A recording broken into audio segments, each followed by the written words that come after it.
son ADN, si vous voulez, c'est de se trouver entre deux univers. C'est l'univers trail running d'une part et l'univers route d'autre part. On le voit très vite sur la semelle externe. Il y a des crampons à l'avant, des crampons à l'arrière sous le talon.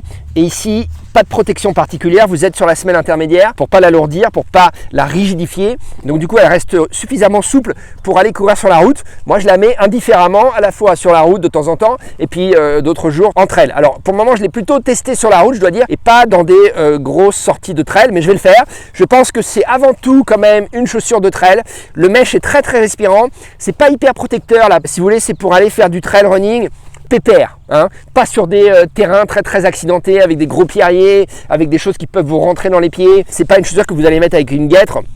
Si ce n'est, alors ça c'est aussi un point intéressant, si ce n'est qu'à mon avis, ça c'est la chaussure idéale marathon des sables parce que tu as suffisamment d'amorti, tu as quand même de l'accroche et puis c'est hyper respirant. Puis le marathon des sables, c'est un terrain qui est propre, c'est un terrain qui est difficile mais c'est un terrain qui est propre. Tu vois, il n'y a pas de bout de bois, il y a des pierres, mais bon, globalement sur une semaine, c'est plus intéressant d'avoir une chaussure légère comme ça que d'avoir un char d'assaut, un Humvee très protecteur qui va empêcher ton pied de respirer. Ça, je pense que c'est une chaussure idéale marathon des sables. Moi, j'ai reporté malheureusement mon inscription, ma participation au marathon des sables qui a été repoussé. Hein. Là, il n'a pas lieu. Il n'a pas eu lieu là au mois d'avril. Il aura lieu au mois de septembre, si tout va bien. Moi, j'ai préféré prudemment repousser ma participation à avril l'année prochaine. Bon, je souhaite évidemment à Patrick Bauer tout le bonheur du monde et j'espère que sa course aura lieu. Finger crossed, mais bon voilà, prudence, j'ai préféré prévenir que guérir. Bref, donc chaussure idéale du marathon des sables, ça à mon avis.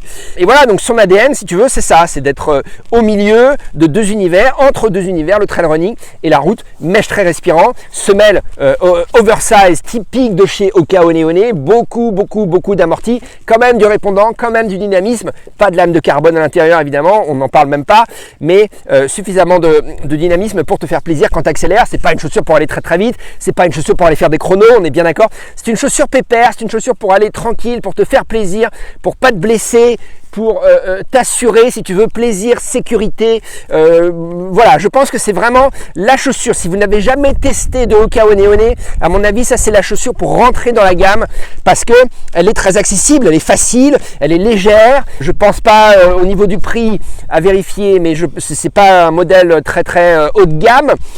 Au niveau du prix, en tout cas, c'est une chaussure très quali, hein, il n'y a pas de souci là-dessus. Donc voilà, donc je pense vraiment que c'est la chaussure idéale pour rentrer chez Hoka parce que tu vas pouvoir la mettre à la fois en trail running et donc t'apercevoir que Hoka One One c'est une vraie marque de trail running. C'est d'ailleurs là qu'ils sont nés, hein. Hoka One One, c'est l'idée, elle a germé suite au Grand Raid de la Réunion, hein. Donc évidemment c'est avant tout une marque de trail running. Donc elle est totalement legit, totalement légitime dans l'univers du trail running et cette chaussure en est la preuve. Et puis, eh bien, Hoka One One, au fil des années, ils se sont aussi développé une gamme de route qui est parfaite, qui est aussi légitime, si vous voulez, que leur gamme trail running, même si au départ c'était pas leur univers.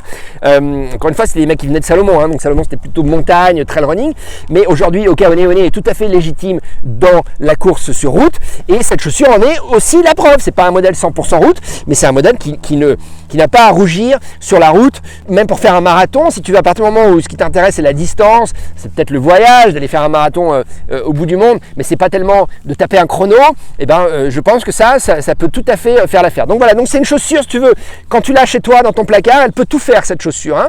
Voilà, elle va te faire ta sortie longue du dimanche en trail, elle va te faire ta sortie longue du dimanche en route. En semaine, pour aller faire de fractionner sur le stade, bah, tu mettras peut-être autre chose. Voilà, l'ADN de cette chaussure, c'est d'être ouverte au plus grand monde et ouverte à tous les types de pratiques. Et bon, bah, voilà, hein, vraiment, c'est un elle est intéressée du coup, là, tu vois. Là, tu participes aujourd'hui, hein. Tu participes. En fait, la caméra, elle est là, hein. Elle n'est pas là, elle est là. Non, elle n'est pas là-bas, elle n'est pas là-bas. Elle est là. La caméra est là. Non, tu vas nulle part. On finit là, hein. Alors, on finit. Écoute, c'est pas compliqué quand même. Allez. Eh ben, va-t'en. Eh ben, va. Bon, allez. Clap de fin. Salut.